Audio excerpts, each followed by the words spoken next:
And now it's time for the latest exciting episode of Doz's Television Workshop.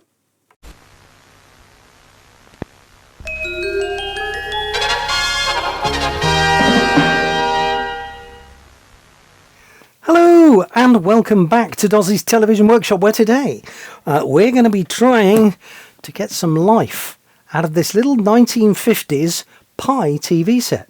Let's get into it. Right, about time we did a telly. So drag this one off the round to it pile. This is a Pi something V30. We've got three choices. It could be an LV30, it could be a BV30, or it could be, although it's extremely unlikely, be an MV30. Now the difference in that first letter determines which transmitter it was tuned to. There are no tuning controls as such on this TV set. So LV is London, BV is Birmingham, and MV is the Holmos transmitter, North. So yeah, when you bought these sets, you only have one channel. It's a BBC only set, and you bought it pre-tuned to the transmitter your aerial was looking at, and there were only three transmitters in the country at the time, hence there's only three model options. So yeah, there it is. Dates from somewhere between 1950 and 1952. This one came my way locally, although it was an eBay purchase. Didn't pay a lot of money for it. I think I paid £18. Although I think when I picked it up, I gave the bloke a 20 and told him to keep the change. But it was years ago. It's been languishing on the round to it pile ever since. Speaker in this side, you can see it's a weird wedge design. And on the back, we can also see it's been a bit got at. Yeah, I think somebody's added an aerial socket here. It wouldn't have originally been like that. It would have been two sockets. And I think it's behind this curiously added on light switch there. Line hold, line amplitude, and you can see these are sliders and you sort of lock them off, and they are notoriously awful. The focus lever hasn't actually seized up, so that's reasonable news. We've got frame amplitude, that's height. But yeah, that's the mains input, and it had a big plug that covered over these fuses. So obviously that's going to be deadly. But just for now, let's get the back off it and have a look at what horrors lie beneath. And yeah, we'll go from there. So almost like thumb screws, these ginormous, great big screws here with a machine thread on them. It's got a little 9-inch CRT. Not quite sure why we've got an extra bit of wood. Obviously the back has disintegrated in a similar manner to our Echo radio from the other week due to the heat. So that's probably why that's there. It looks actually quite clean in here. Now previously, I do happen to know, this set was languishing in a garage. Ah yes, somebody has just made a little aerial socket up and put them into the sockets that should have been exposed behind that switch. Now that worries me a little bit, because that appears to be shorting out a dropper section. Yeah, we'll need to refer to the manual for that.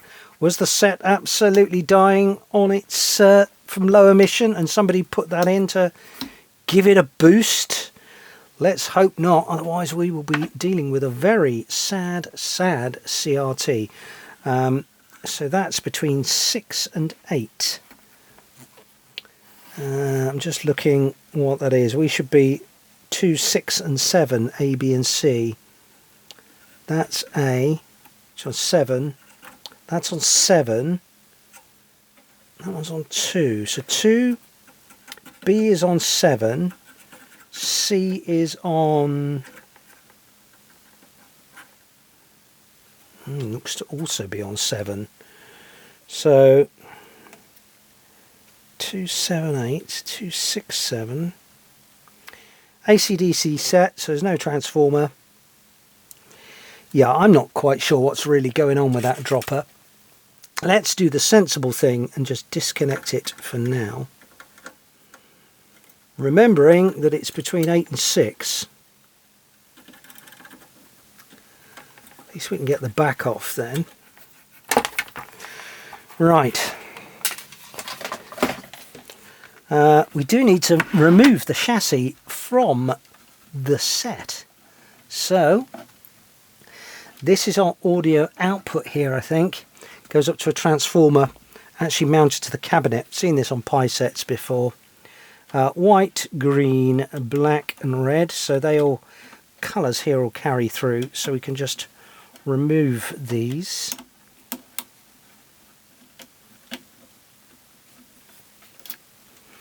There we go. And then just undo these two screws here, and we should be able to liberate, that's loose, we should be able to liberate the chassis tube and the whole 9 yards from the cabinet. Machine thread, this will be obviously imperial, not metric. Little square washer. This is the power supply control, power supply setting diagram, if you like, AC and DC. So it tells you which wires to put onto the dropper, which does concern me.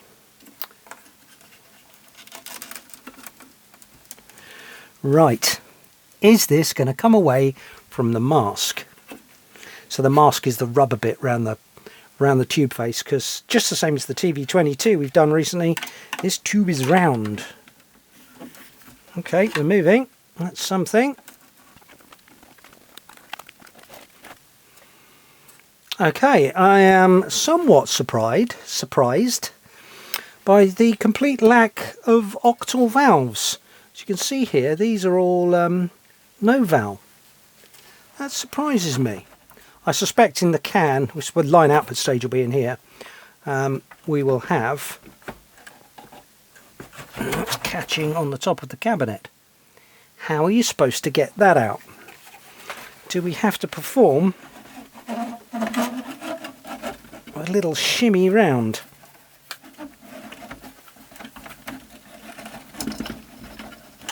Yes, we do. Oh! You can see the rubber mask there is actually attached to the tube and not attached to the cabinet. As we did on the TV22, it's attached to the cabinet. And it's not too terrible, actually. Good! Right, I'm going to get rid of the cabinet out of the way. And let's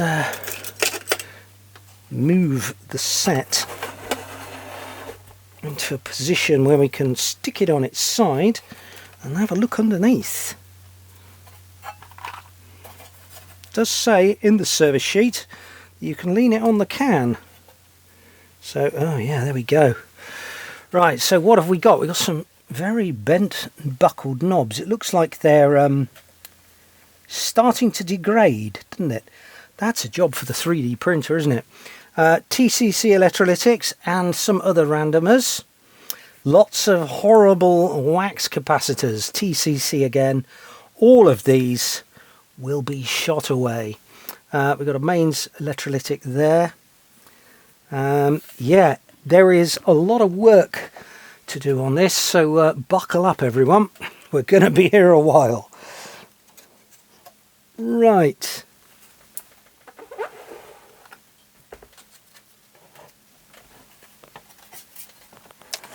So, first things first, I do actually want to carry out some sort of, I was going to say preventative maintenance, but it's not really.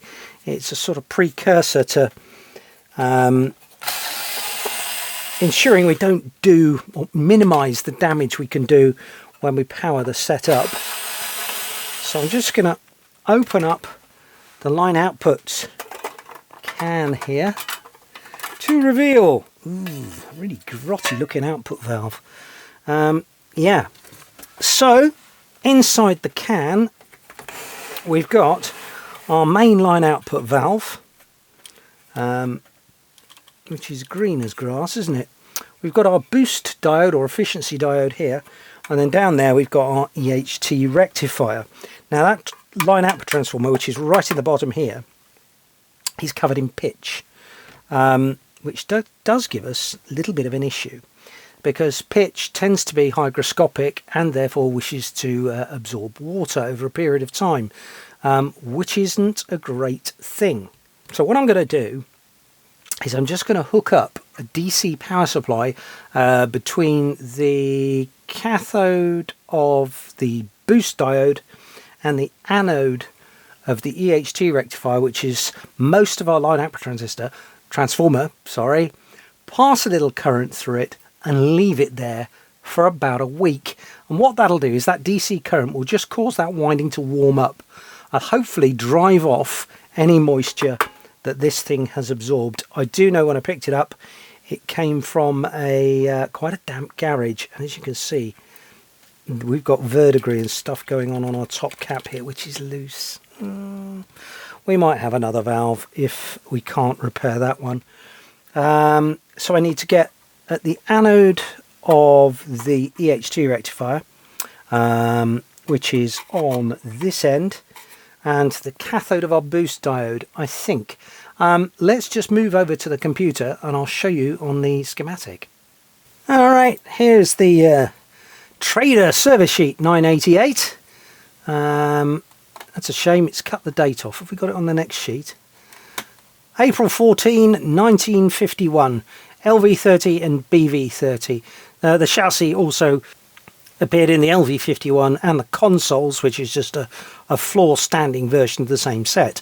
So yeah, as you can see, those are aerial sockets. Tuner front end, it's tuned radio frequency set, but all this is set at factory for the transmitter of your choice. Video detector with sound over here, and it runs over the sheet. This is the bit we're interested in. This is our line oscillator. That's our line output valve. So yeah, it's the one with the top cap on it. V8 is our EHT rectifier. You can see the EHT coming off here. So that's one end of our winding. So we want to connect to that. And the other end of our winding ends up, yeah, on V9A. I'm just going to check what V9 is. V9, yeah, that's the boost diode or rectifier diode. The other thing I want to look at is where is the incoming mains? It'll be up here, I suspect. Yeah, here's the dropper. No, is that the dropper? No, it isn't. So yeah, where's our incoming mains? Here is our dropper. Oh yeah, somebody was shorting bits out. I'm not sure I like that idea. Yeah, so that's C, B is mauve, and A will be the one that isn't red or mauve, I presume. But yeah, so that is our mains. There's this capacitor here, C67, straight across the mains. That'll be a waxy. In the event of me switching that on, that will undoubtedly take umbrage to being woken from its slumber and give out straight away. So we will just snip that out for the time being.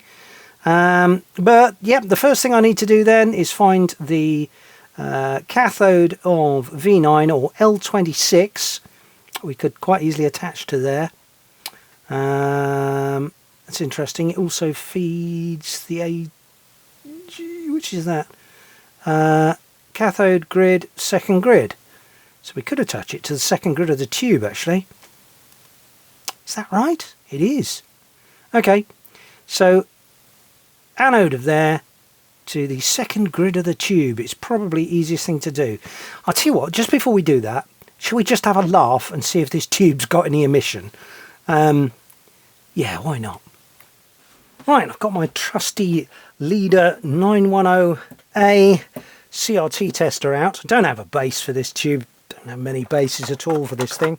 But I did many years ago when I had my business, made up an adapter, and an old relay base actually, that just allows me to connect any tube. I think I've got the wiring right. I did look it up.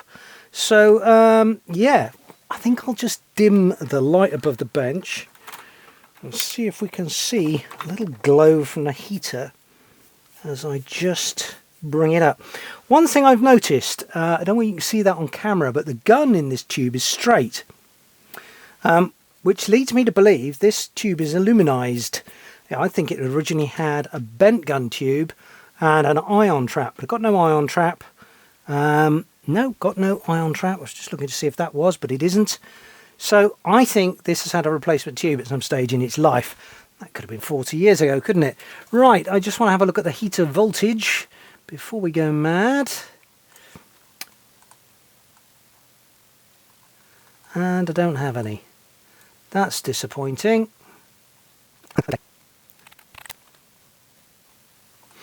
Actually, if I have a look on the schematic, will it tell me? No, because it's a series chain job. Let's presume it's 6.3 volts. Let's bring the voltage up gently and see if we can see if it starts to light. There we are at 4.7, and I can see a glow in there. I don't know if that's coming out on the camera or not. Right, let's bring that up to 6.3.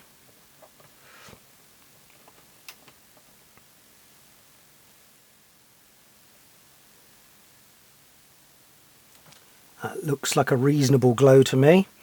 Heater cathode leakage. There isn't any. That's good.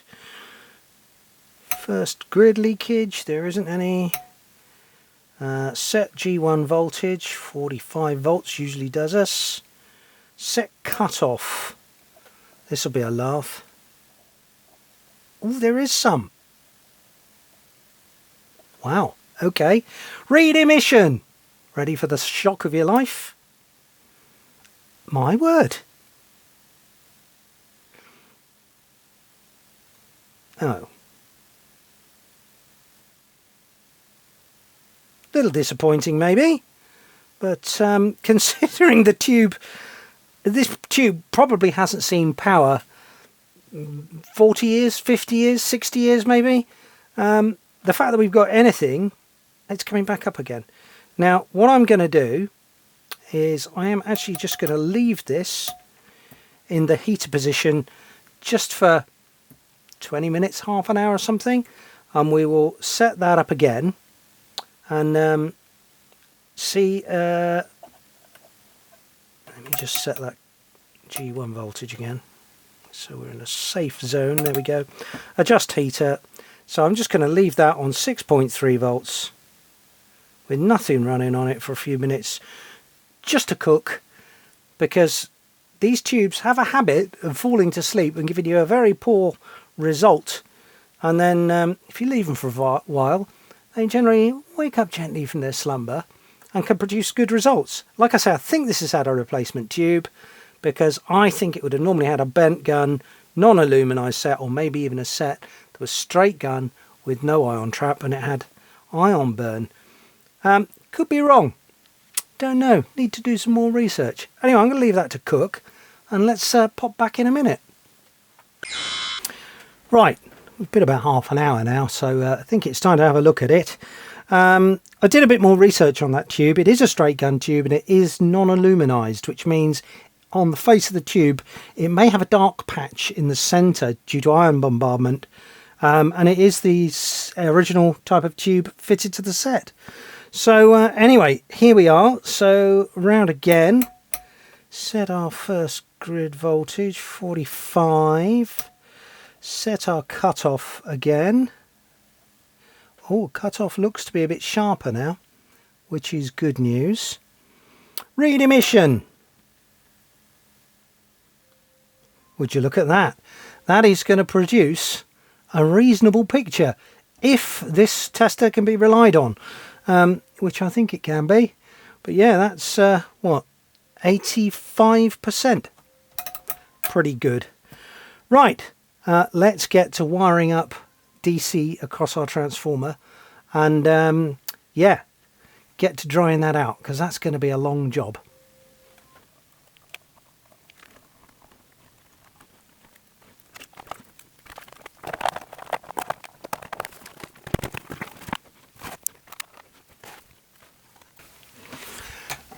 Okay, so I needed to get between the anode of our valve and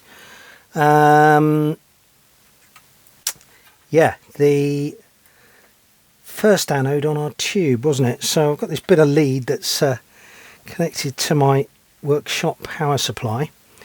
So I think what I'm just going to do is, ooh, this lead's horrible, isn't it? Is just tack a lead on there, or actually let's get the other style of lead with a couple of crop clips maybe. Yeah, that'll be better. So I'm going to go onto the anode there of our EHT rectifier.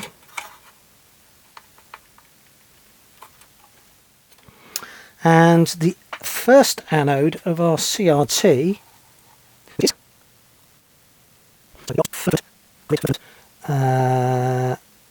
cathode first anode. It should be that connection there. It doesn't matter that the tube's connected because it's not got any heaters. So let's just set a sensible current limit at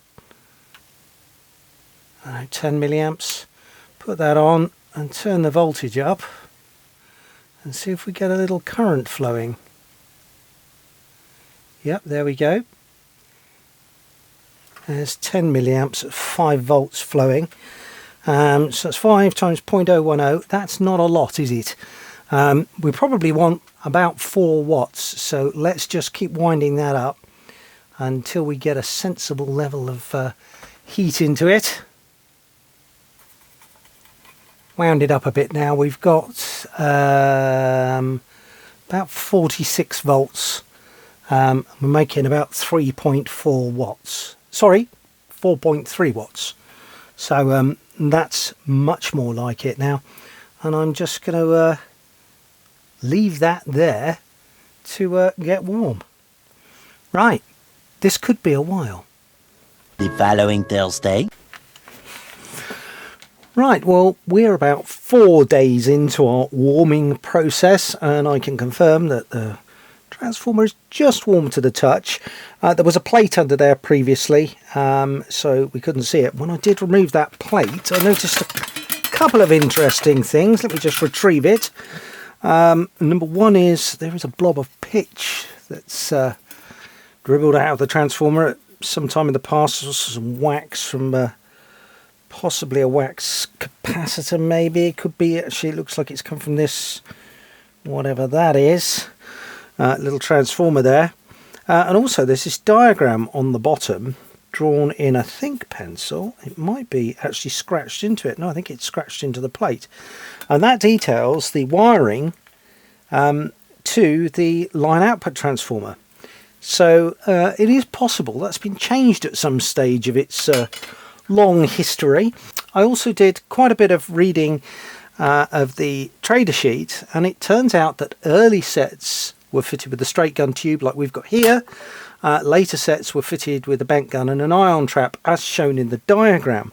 So that's a little bit interesting. We've either got an early set or somebody at later point put an early tube in it. But yeah, so interesting stuff. What I want to try and do is take this capacitor out. It may well have been removed before because some of this wiring looks a little bit fluxy. And see if we can reform it. I mean, this capacitor could be north of 70 years old, couldn't it? So I'm just going to slacken off the clamp, take it out, and see if it's actually going to work. I mean, clearly it's many years old. So it'll be an interesting experiment, if nothing else. I am just going to mark up with a Sharpie or two the colours we've got on there. There's a black Sharpie for black, which is that one there. If we mark the red with a red Sharpie, which is that one there, then we can put it back as it comes out. So So is it now loose? It is. Actually, I'm going to have to drop the clamp out because it won't clear the bowl of the tube, I don't think. Okay, let me just gently move the set around a bit so I can get better access. And let's remove this clamp. There we go. Swing that around. And here is this is our power supply main electrolytic. May 1952. So yeah, it's of some vintage. Oh, it's looking a bit swollen. I suspect it'll be shot and want restuffing, but well, we won't know until we try, will we?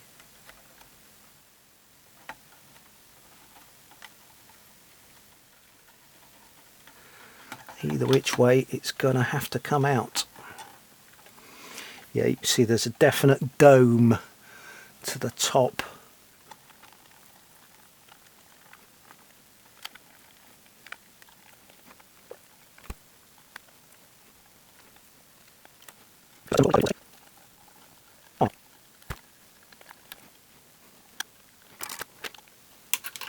There we go. Yeah, well, you can see that, but that's definitely got a gentle curve to it. 275 volts maximum working, 350 volt surge, British patent, May 1952, made in England. So 60 and 120 microfarads.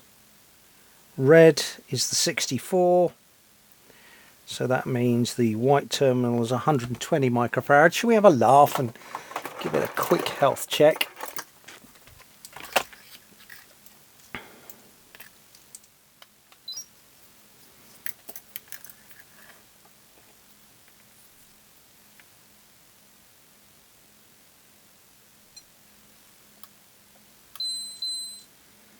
.65 microfarads, 0.89 ohms. What about the other section? 122, 0.35. It's very good. Right, this is the Dreadnought Mark 87B capacitor reformer that we have seen many times on this channel. So we want 275 volts, let's call that 225, give us some margin. So I'm just going to wind my variac up until the meter reads, should we say 225 volts.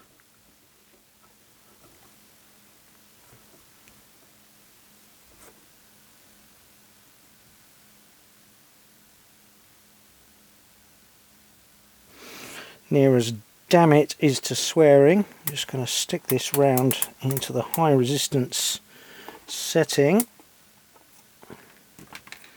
and just connect a section up.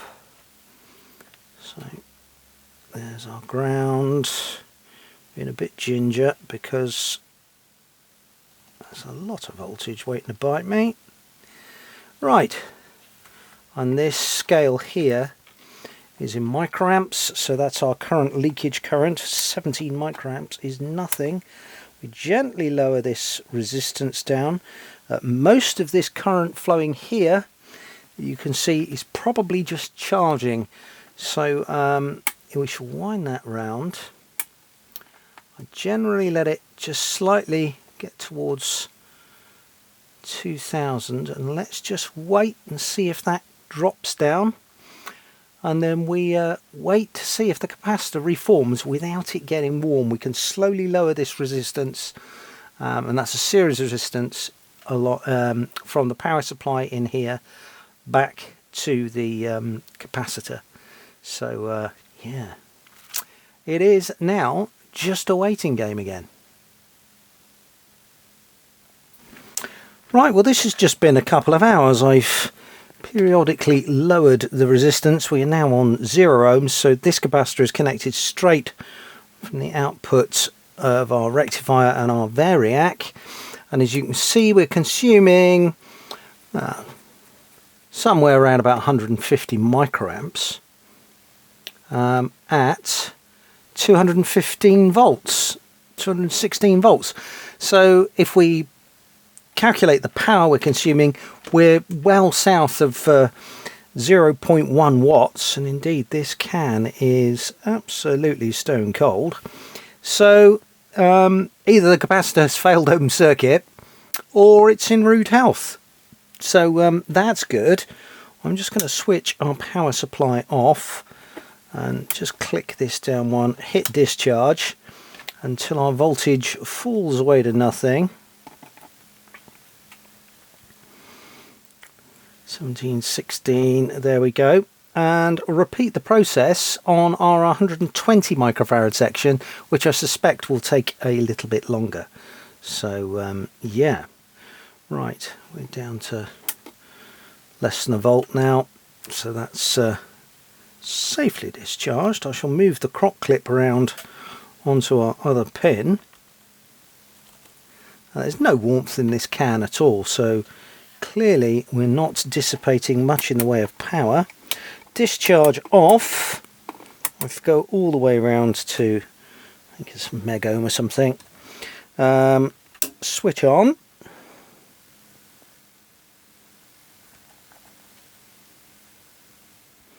And our voltage is slowly starting to rise.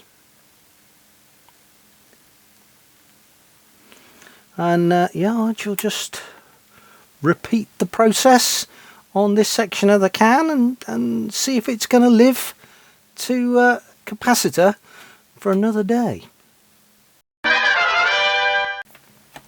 Right, well this is the second section still, and we're on 0 ohms, and we're flowing about what, 140 something microamps there, and we are all the way up at 220 volts, so it looks like this one's fit as well.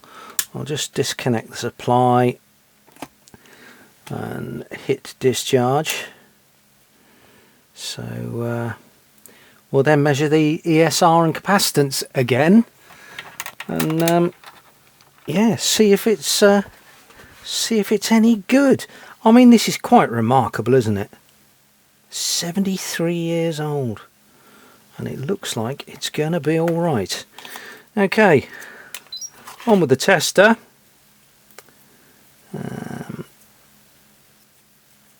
Let's do this section first.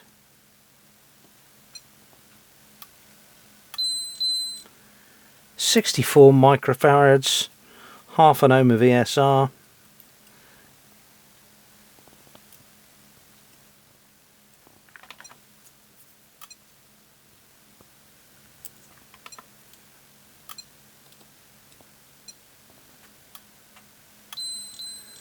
.114 microfarads, 0.37 ohms.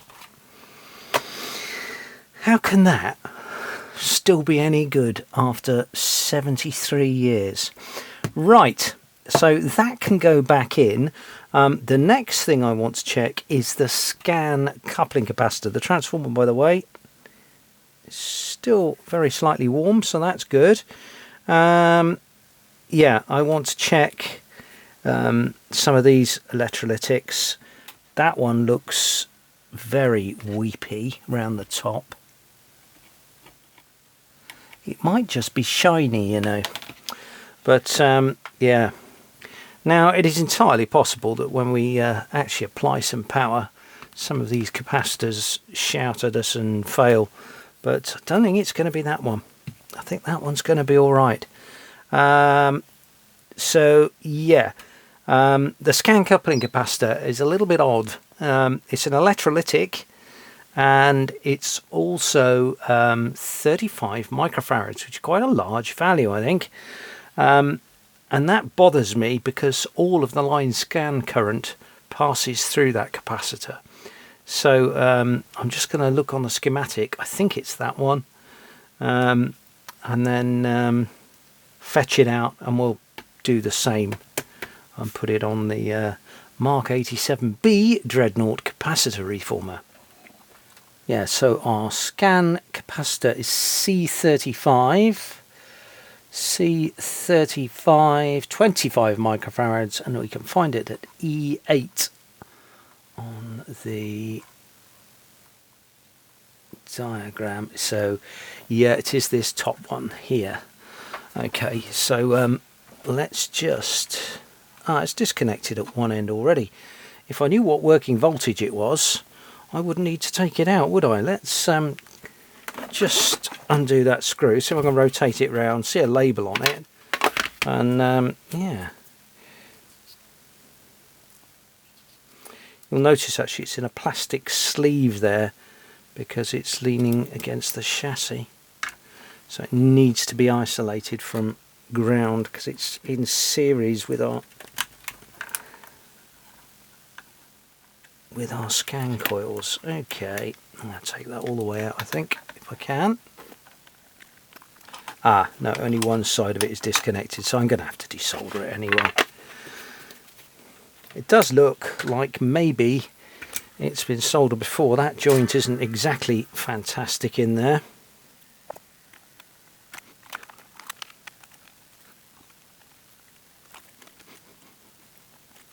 Right, what have we got? 25 microfarads, 25 volts. Oh, this is older, look. So this is March 1950. Okay, so we need to set this for 25 volts. So maximum resistance. We'll do the before check first, shall we?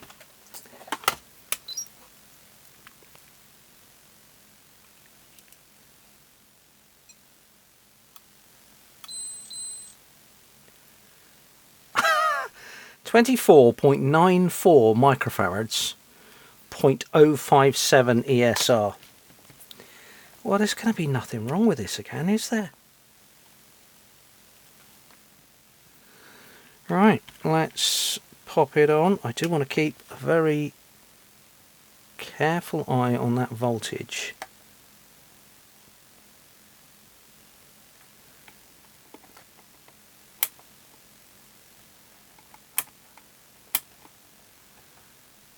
There we go, it's charging.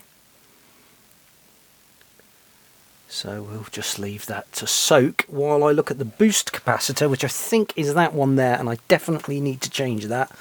I am not going to risk a bad boost capacitor. Which is C34. C34 is half a microfarad, and it's in E8. E8. 34. It's right under there. Okay. I'm going to need to wait until we can get in there and get at that. But there are quite a few capacitors in there that are just horrible. If the boost capacitor were to fail short, we do run the slight risk of the line output transformer failing, and I won't get a replacement. So it is essential for me to get that out and get it changed before we really go mad with power. But in the interim, let's just leave this on and let it slowly come back to life. Once again, very low leakage. We're up to voltage, so I'm going to call that one as well. That's just incredible. 73-year-old capacitor. Amazing. Right, it's time to put stuff back together and have a little think about powering things up. So yeah, let's get stuff reassembled. Still need to do that boost capacitor because we don't want to be damaging anything.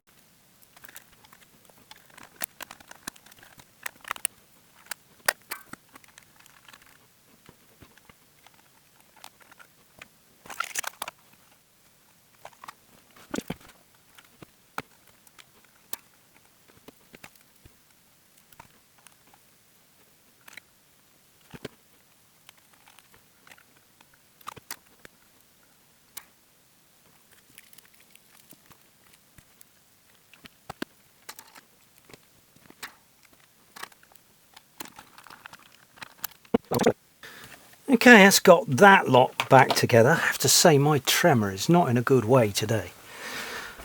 Still, we shall carry on. Now I need to get in under here. Transformer is still warming, by the way. I need to get in here and attempt to remove the boost capacitor. So let's see if we can't do that in situ without having to drop everything out.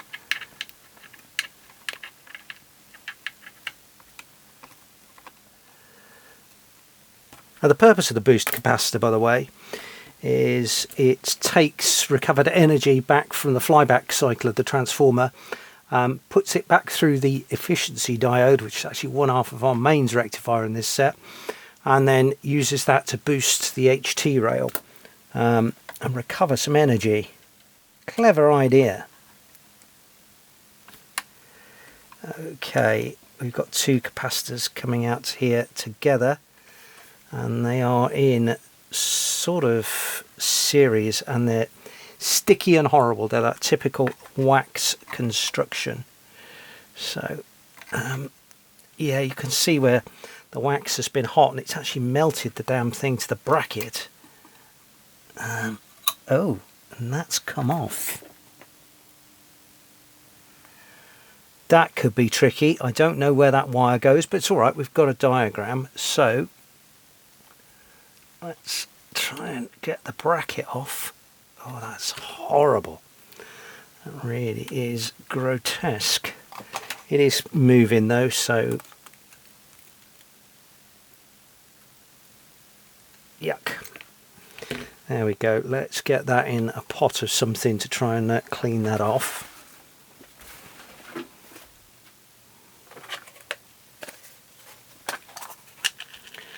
Put that in there. We'll get a bit of IPA in there. Gonna need to order some more sooner or later. Pop the lid on that. And we'll just leave that to clean itself up. So let's just have a look at those two capacitors on the diagram. So we are C33 and 34 is the top of the line output transformer. Yeah, C34 is the one next to it. So C33 and 34, they're both 0.5 microfarads. Right, we will need to know how many volts.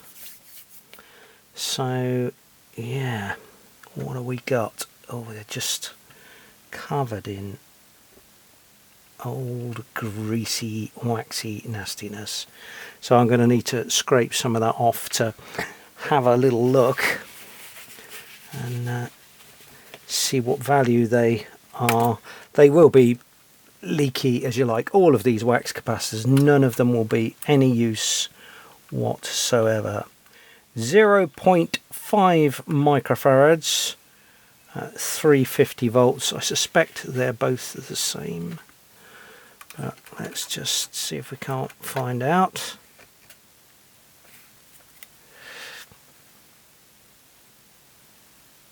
Yep, 350 volts, 0.5 microfarads. Let me go and see what I've got. It's a sort of suitable bag of capacitors.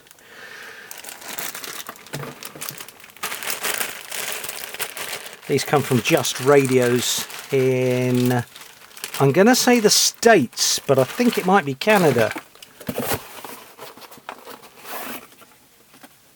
Canada, it is. Ontario, Canada. Thank goodness for that. Don't want to make that mistake. Right, have we got anything half a mic? I'm not sure we will have. Ah, 2 of 0.47. 0.47 at 630 volts. So that'll do us nicely. 474. These come in kits, by the way, and yeah, if you're ordering a load of them, they are super quality, and yeah, good quality schmutter. And he does, as I say, like big kits, as you can see here. So good stuff. 474, 630 volts, so that's 0.47 microfarads. I'm not worried about the 0.03. It's going to make next to no difference. We need to sort of emulate this somewhat. So we shall twist together that end. I think that might go up to the line output transformer through a hole in the board, and if it does, I may wish to do something about that.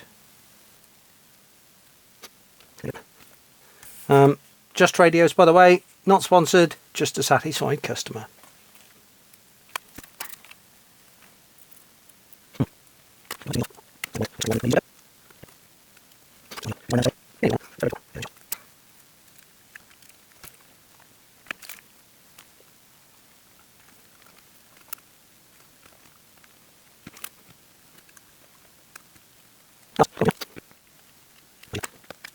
Excellent.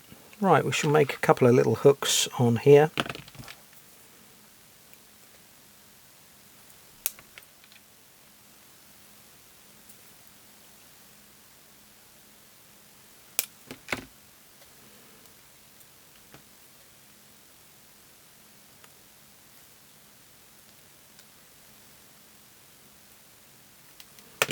And I need to work out where that red wire goes before I mount anything up, don't I? But let's just tin these little hooks up. I think I also might put a bit of Kapton tape around these two capacitors, sort of emulate that bit of cloth tape that was on there originally, and just hold it to the clamp. So that's those tinned up.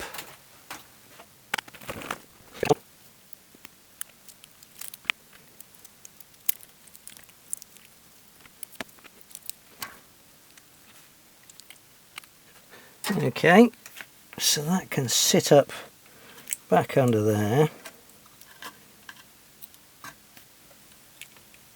We need to work out where this red wire goes to.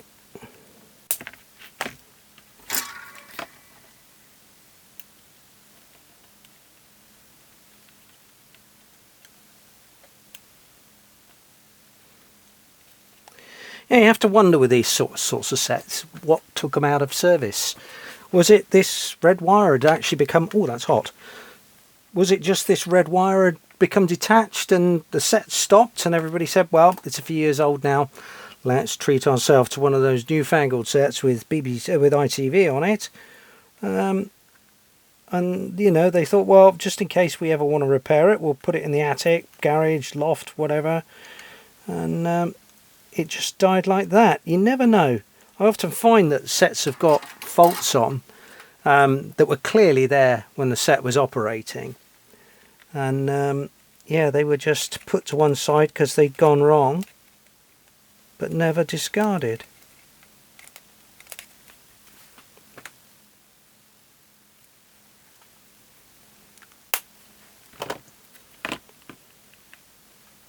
I think I might be treating ourselves to a new bit of red wire in a minute. Ah, we got it. Okay. So, yeah, back to the diagram. Let's find out where that goes. So it goes back to R32, R34, R47. It's sort of a common HT rail, isn't it? Oh, it is. It goes all the way back to C66, look. Which is our main smoothing can. Yeah, which is our 100 mic section. Okay. Ah, of course, it ran through onto that capacitor there. Do you know what? We're going to have a new piece of wire in there. Let's go mad and treat ourselves.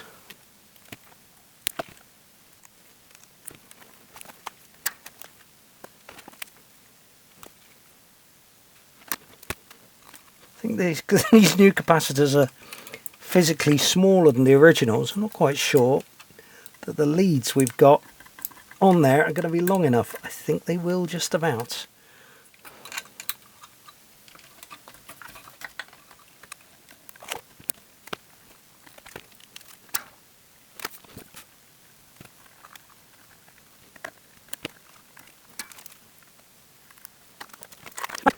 So that's the boost capacitor replaced. Let's see if we can refit its bracket, if it's cleaned up any. Some people actually take these capacitors apart and then refit the new ones inside the shells of the old ones. Yeah, I admire your dedication. Of course, that is now no longer going to fit because I've put Captain around it. I need to straighten this bracket out. Do you know what? Just for now, I'm going to leave it there, just hanging in midair. It's not going to go anywhere. Those new components are so much lighter than the old ones, and they're on that solid core wire. It's not going to move. I'm going to pass that as fit for the time being. Right, yeah. So we do need to make some new knobs at some stage. Other points of worry we've got if we've got in the frame stage here, there are 2 waxes, which I think it might be prudent just to change, especially this one down here, because if we do open the frame oscillator transformer, chances of getting another one are not good. So we have got 2 capacitors in this frame stage down here. This one here, which is bolted back in that way. Why did they do that? That really doesn't make my life very easy, does it? Where does the wiring go? I can just hang one in across it, I think. Yeah, I think if I cut it out and then I just put a replacement across there. Let's find out what value that is and have a look at it on the diagram. It is C63 and C62 are the 2 I'm worried about. C63 and 62, yeah, they're right in the frame stage. 63 is 0.05 and 62 is another 0.5. That's going to be difficult to find, isn't it? Because I think I've just used all our 0.047s. I may well have some more, but I want a 0.05 for C65, so 0.047 will do us proud.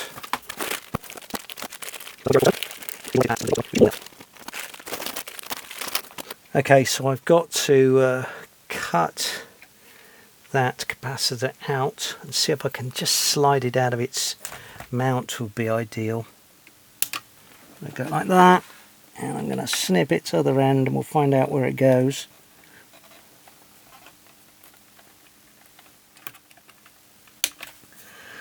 Let's see if I can just grab it and extract it without having to undo that screw, because that'll be a right pain.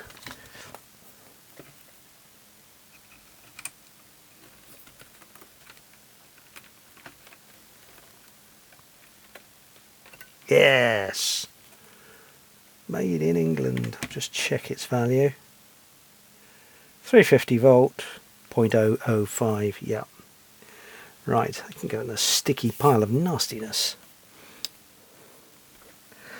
So, I've just got to get in here and find out where its wiring disappears off to. Goes down to this lead here and onto the base of a valve. So that's quite easy to fit in there. Yeah.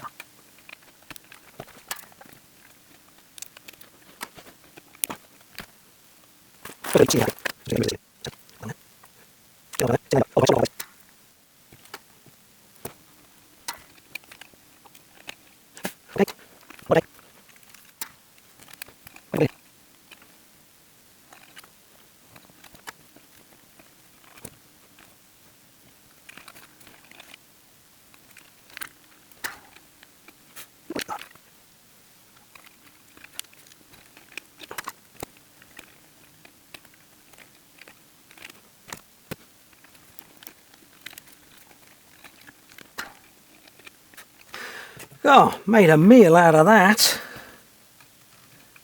other end connected to this tag strip.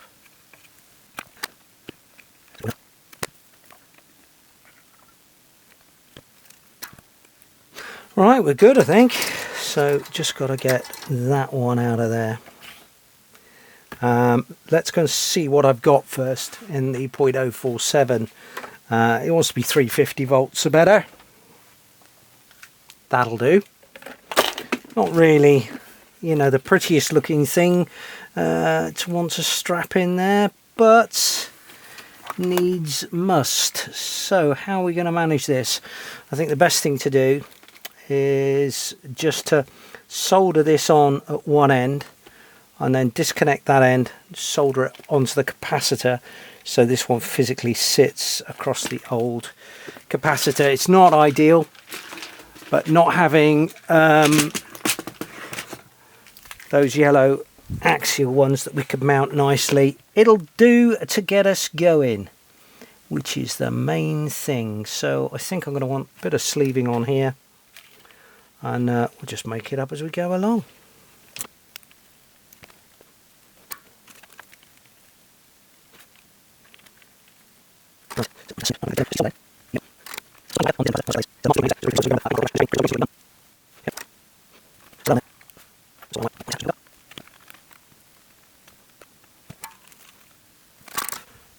Push all that in there. There we go. So despite the fact that capacitor is only connected at one end, it's not going to do anything. So right, that's frame. Line we've sort of started to deal with. Our line transformer is still nice and warm. I don't think I'm interested in whatever that is. I ought to check before we go mad. If it's something line oscillatory, maybe it ought to come out. Back to our layout diagram.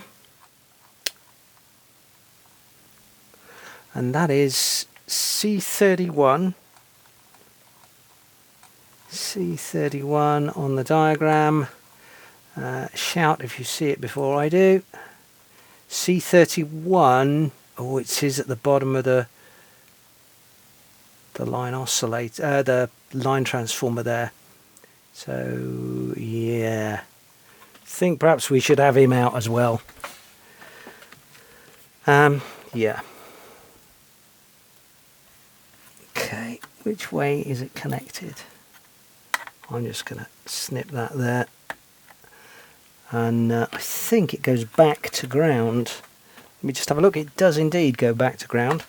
So if I pull that out, we can make this here is ground. So, ugh.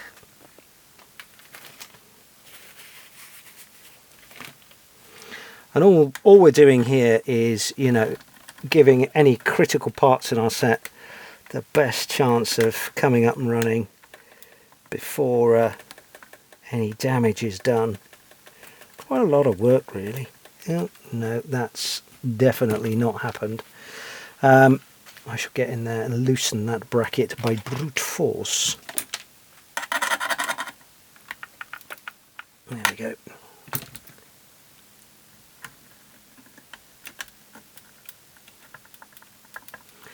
Now I can see where it solders on, so I can just snip it.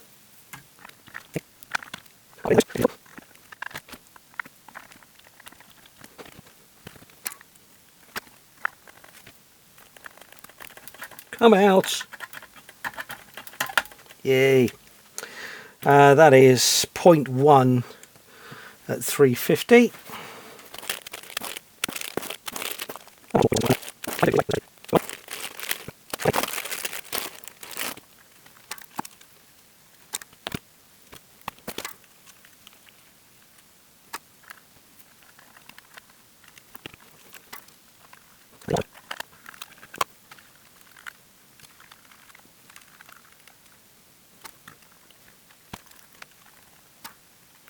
Okay.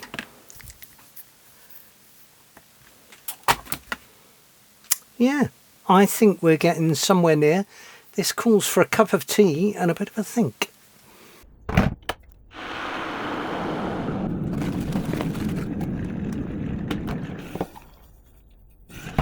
Okay, tea consumed. I want to just disconnect our line transformer warming supply from here. So that one there and that one there. Yeah, we do have to deal with this PL at some stage because this wire is heavily corroded on the top of there. But will it run as it stands, I wonder? The other thing I need to do is disconnect the input capacitor from the mains input. Just there is a capacitor straight across the mains input, and it's very likely to object to me powering it up after 70 something years and go bang. So I want to avoid that as much as possible. Apparently it's on this PCB here and it is C67. I also want to rewire this dropper for 240 volts because I'm not quite sure what's going on with this. In fact, let's just clean that off a bit because we had that weird switch across it. So I can see there's a dropper section has been bridged out already. So how do I extract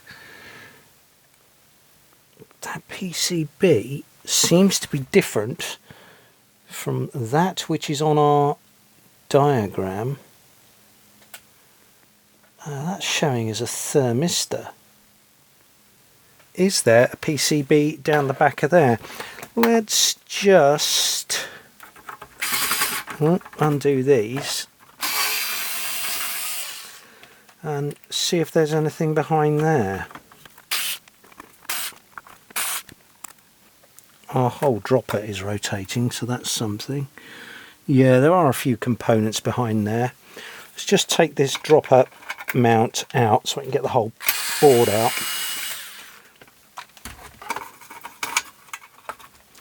That should loosen that up. Yeah, there we go.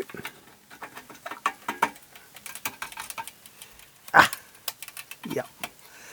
Some most unpleasant capacitors behind there. Now this set will run quite happily with this just snipped out for the time being. There we go. So that is now disconnected. Okay, so let's pop the dropper back in for now. There's also some isolation capacitors on the rear of there that isolate the antenna sockets from the chassis. They will need to be changed as well, but we shall come back to that.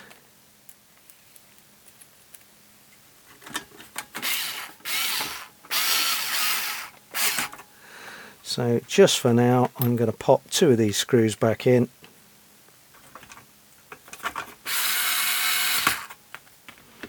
And the dropper retaining bracket.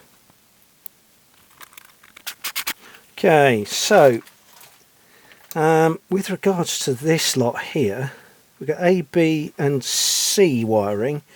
So A has got to connect to 2, which it is. B wants to connect to 7, which it is. C, oh sorry, 6 and 7, okay. So I wonder if 6 may have gone open circuit and that's why we had this bizarre arrangement of wiring going on.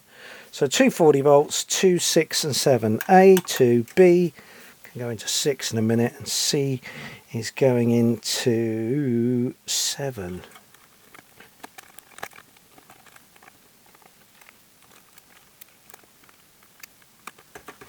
Right, so between sections, so there was a switch in there, wasn't there? So I wonder if we do in fact have a section open there. I'll just get my meter. I'm just suspicious of it. So meter to ohms. I may need to inspect the diagram. In fact, I will need to inspect the diagram and see which what these sections measure like. I'm a little bit worried that B is actually, you can see that gap in the insulation there, but I think the wiring's all right. Okay.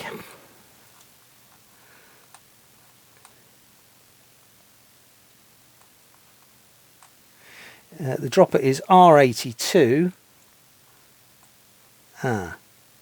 It doesn't say how many ohms we've got there. It just shows the different taps. Well, that's disappointing, isn't it? So let's work our way up from the bottom. 20k doesn't read great. Half a meg, really? 33 ohms, 35 ohms, 34 ohms. Okay, so they're all about 30 odd ohms. 34 ohms, 34 ohms. That bottom worries me a little bit, but I can't see any correlation there. All these top sections are about 30 ohms each. So presumably we've got something across here. 340 ohms. Well, it is what it is, isn't it? It could be right, it might be wrong. I'm thinking, looking at that, it's probably right. But it just bothers me that, why was there that switch in there? Yeah, bothers me. Right.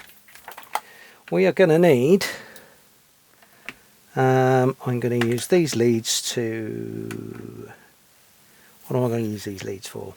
In fact, these leads will be better for powering the set. So,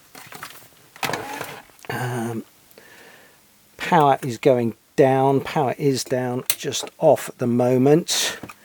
We're going to bring the lamp limiter somehow into shot, probably. We're going to get mains from here, which is connected to our lamp limiter and our variac and our isolation transformer. We've got the lot. And we're going to connect, one of those will be back to chassis, won't it? What have I just done with my meter probes? One of these will be back to chassis. Not that it makes any difference at the moment, because we're isolated, but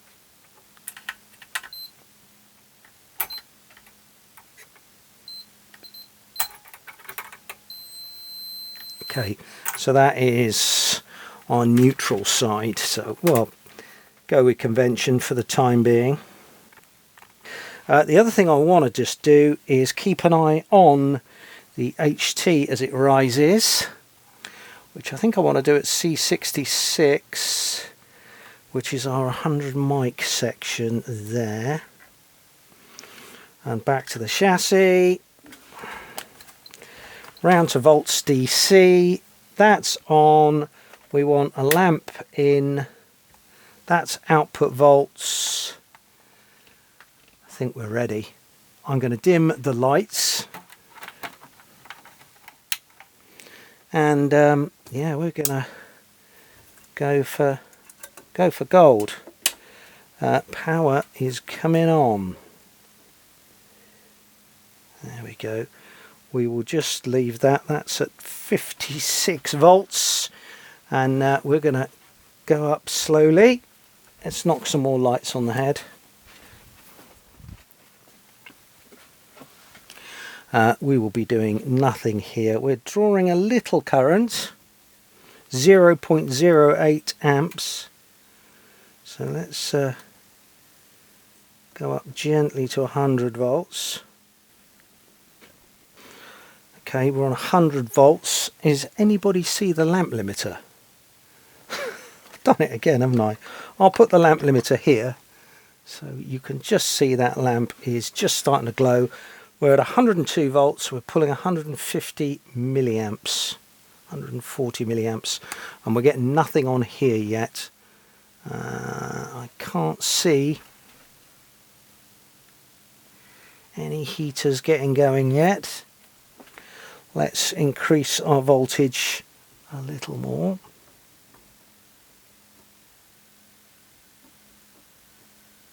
Okay, it's 120 volts. I'm just starting to see the HT, I mean, we're only at 0.3 of a volt, and it's rising, so I think we may have overcome the heating of our rectifier.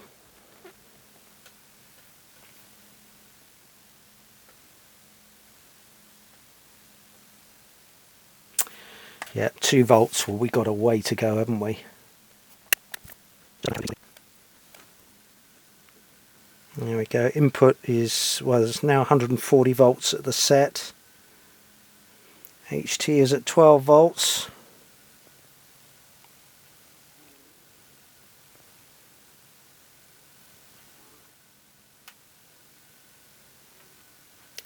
HT is at 25 volts and rising.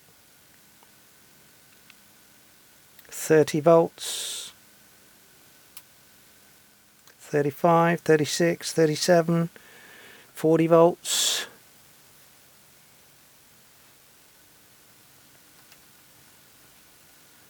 I won't get a crackle from the speaker, will I? Because it's it's not plugged in. Starting to see a CRT heater glow. 70 volts. 100 volts. Not hearing any activity yet. Let's give our brightness control a bit of a wiggle.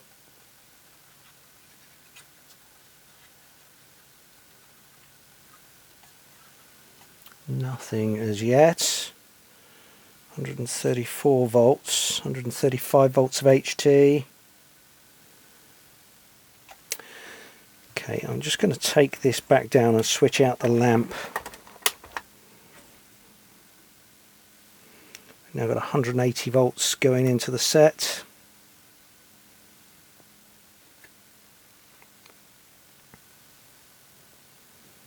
HT 186, 187, 188. Definitely got a glow on the CRT heater. No glow in the line stage yet. I can't see any of the tuner valves, but they're all shielded, so a bit difficult. Oh! I hear some activity from the line oscillator.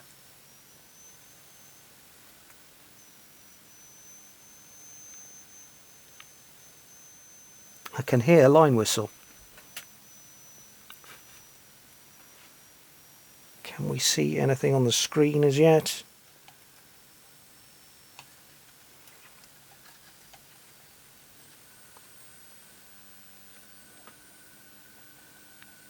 From this side, looking through the chassis, I can see we've got heaters in the line valve. A little more maybe. That's 200 volts of HT.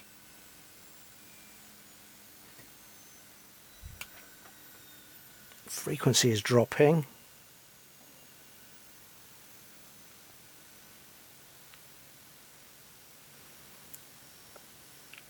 Well, I'm just going to stop there. Oh, I can hear frame scan.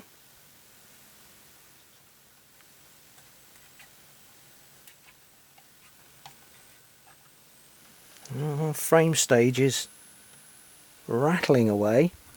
Let's go for a little bit more.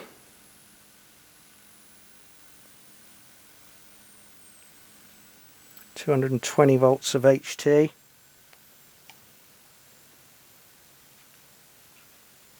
I think I would have expected to see something by now. And I've got no heater in the EHT rectifier at all. Hang on. Is that the line stage starting now?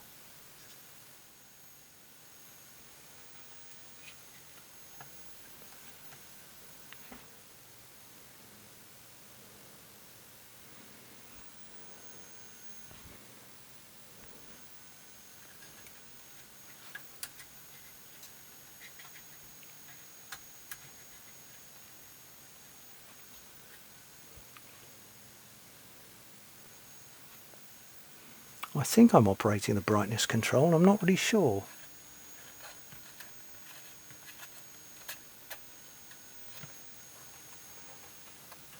think this is the contrast here. See if I've got EHT heaters. I don't. I can now see a dull glow in the line output valve. Let's give it a bit more. Right, that's the full 230 into the set now.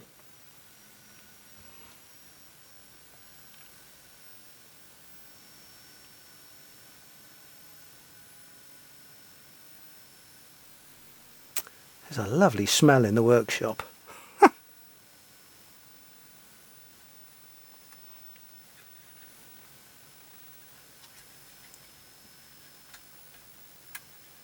I have got no brightness on the screen whatsoever. Let me check that EHT rectifier again. No, I have got nothing on our EHT rectifier. It looks like our line stage isn't working at all, despite the fact I can definitely hear a whistle.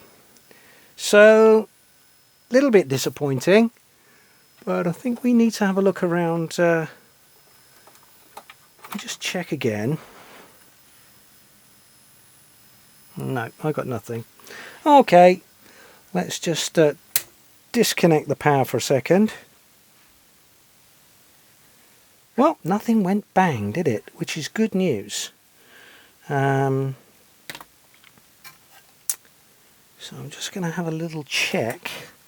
It is entirely possible that this top cap on our anode valve, which is in disgraceful condition, on our line output valve, is our problem, and it's not making contact. Some heat. Now we can check that by just switching it back on and giving it a dabble and see if we can draw a small arc. So making sure we're on camera. We're looking over here, by the way. Let's put the power back on again.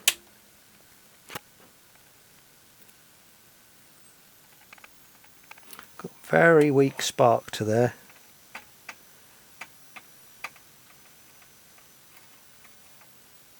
I can hear the line stage running.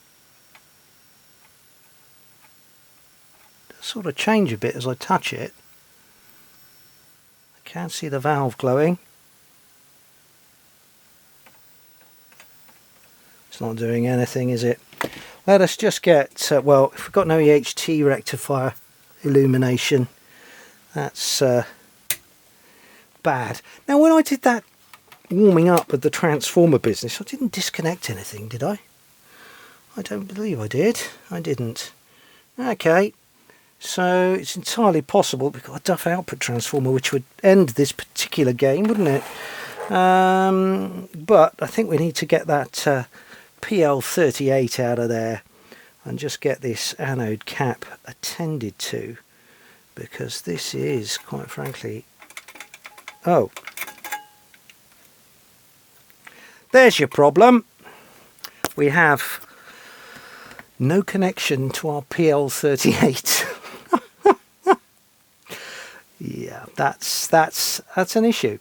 I'm going to dig around in the drawer and see if I've got a spare. It's Future Editing Doz here. Guess what? It's gone on far too long already, hasn't it? Pop back next week. We'll see if we can get a picture out of it. Till then, click like, subscribe, do all that rubbish, and I'll see you soon here on Doz's Television Workshop. Cheers now. Bye.